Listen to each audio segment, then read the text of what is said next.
बलिया, अखिलेश यादव पहुंचे बलिया, भाजपा पर जमकर साधा निशाना।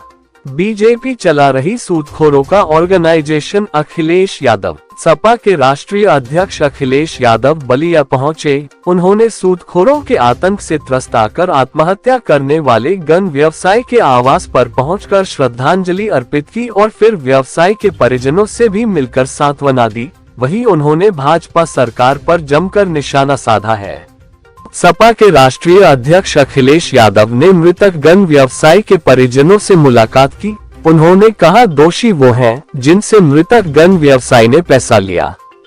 बीजेपी ने नोटबंदी की थी, बैंकों में पैसा भरा पड़ा है। अगर बैंकों में पैसा भरा पड़ा है तो ऐसे सूदखोरों से पैसा लेने की आवश्यकता क्यों पड़ी? सूदखोरों का हिसाब किताब बहुत अलग है। सूदखोर आपसे अधिक पैसा लेकर भी आपको प्रताड़ित करेंगे। अखिलेश यादव ने कहा कि सूदखोरों का ऑर्गेनाइजेशन बीजेपी द्वारा चलाया हुआ कारोबार है। लोगों से बात करने से पता चला है कि इससे बीजेपी के लोगों मुनाफा मिल रहा है। उन्होंने कहा कि दोषियों के यहाँ भी बुलडोजर चलाया जाए, जैसे उत्तर प्रदेश के अन्य जगहों पर बुलडोजर जा रहा है। अखिलेश ने कहा कि मृतक नंदलाल गुप्ता के गुनहगारों पर बुलडोजर कब चलाया जाएगा। अखिलेश ने तंज कसते हुए कहा कि सूदखोरी का कारोबार यदि इन्वेस्टर समिट में चला जाएगा तो याद रखना, एक भी व्यापारी पैसा इन्वेस्टर में नहीं लगाएगा। इस सरकार में अन्याय चरम सीमा पर है और न्याय नहीं मिल रहा। उन्होंने कहा कि बुलडोजर वहीं जाएगा जहां बीजेपी चाहेगी, जहां वोट का लाभ होगा। बुलडोजर वहीं जाएगा, न्याय के लिए बुलडोजर नहीं है। सूदखोरों पर अखिलेश ने कहा कि इतना बड़ा कारोबार बीजेपी के नेता और पुलिस के बिना नहीं चल सकता। इसके बाद पार्टी कार्यकर्ता स्वर्गीय मनन दुबे के आवास पर पहुंचकर उन्हें श्रद्धांजलि दी।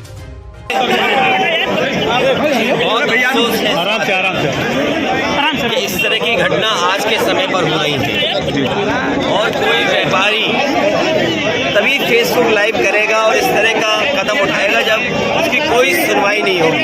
क्या बुलडोजर की कार्रवाई होनी चाहिए? कोई सुनवाई जब नहीं हुई तभी एक कदम उस व्यापारी ने नंदलाल ने उठाया। मैं उनके परिवार से मिला हूँ।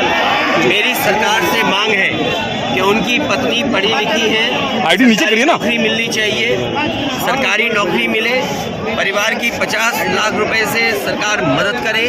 और ये वही सरकार है जो समाजवादियों पे कभी कभी आरोप लगाती थी कि हम मदद में भेदभाव करते हैं। इस व्यापारी की जान गई है सूदखोर।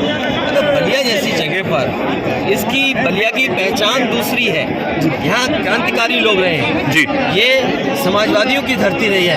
वहाँ इस तरह का अन्याय केवल एक परिवार नहीं है, इसके अलावा 2 परिवार और मुझे मिले हैं जिन पर इसी तरह का कर्ज लिया और जो कर्ज देने वाले सूदखोर हैं जो सरकार से मिले हुए हैं, बीजेपी से मिले हुए हैं, वो लगातार इनके ऊपर अन्याय कर रहे हैं, जबरदस्ती वसूलना चाहते हैं। जितना पैसा दिया है उससे भी कई गुना ज्यादा वसूलना चाहते हैं। सोचिए, अगर 1 रुपए लें और 100 रुपए वसूला जाएगा तो क्या व्यापारी खुशहाल होगा? क्या कोई जिसने अपना जीवन यापन कारोबार बढ़ाने के लिए लिया होगा पैसा, ये जिम्मेदारी बढ़ाने के लिए लिया होगा पैसा, ये जिम्मेदारी सरकार की है।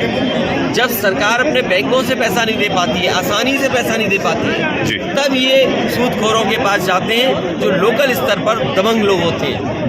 और बीजेपी की सरकार में माफियाओं का, सूदखोरों का बोलबाला है। तो क्या यूपी में सूदखोरों का आतंक है सर? देखिए, अगर ये घटना बलिया में हुई है और जगह भी जब इस बात को लाया गया था सामने कि जब किसानों का कर्ज माफ हो रहा है तो सूदखोरों का कर्ज माफ कौन करेगा? ये सवाल उस समय भी उठा था। सरकार को ध्यान देना चाहिए था, सरकार की जिम्मेदारी बनती है और सरकार इस तरह के कारोबार को बढ़ावा नहीं दे सकती जहां पर इस तरह का अन्याय हो।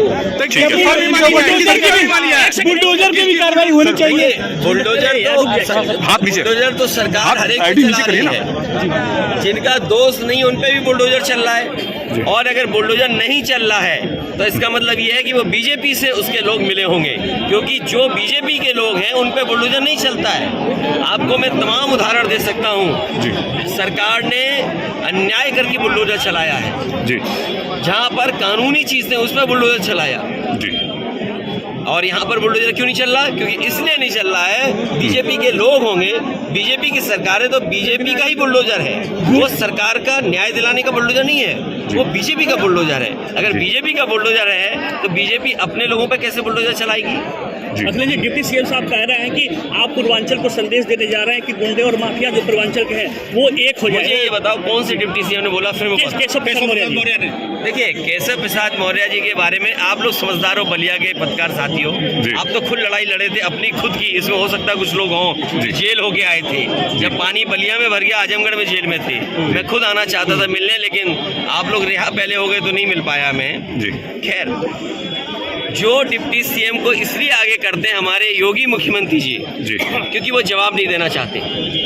जो उन्होंने पहनावा दिया, पहनावा है जो उनके ऊपर, क्या एक योगी की सरकार में सूदखोर किसी की जान ले लेगा? आप खुद कल्पना करिए। ये जो योगी सरकार है, खुद वो मठ के पीठाधीश, मठ के सबसे बड़े पद पे बैठे हुए हैं, उनकी सरकार में सूदखोर जान ले रहा है। ये कहाँ का न्याय है? और जो डिप्टी सीएम को इसलिए आगे किया जाता है, लड़ाई बड़ी है, 5000 साल पुरानी है। कुल्हाड़ी में तभी पेड़ कटेगा ना जब उसमें लकड़ी पेड़ की लगी होगी। तो ये सब वो लोग हैं जिन्होंने किसी को न्याय नहीं दिलाना है। डिप्टी सीएम यहाँ क्यों नहीं आए? मुझे याद है बलवंत सिंह कस्टोडियल डेथ हुई उसकी।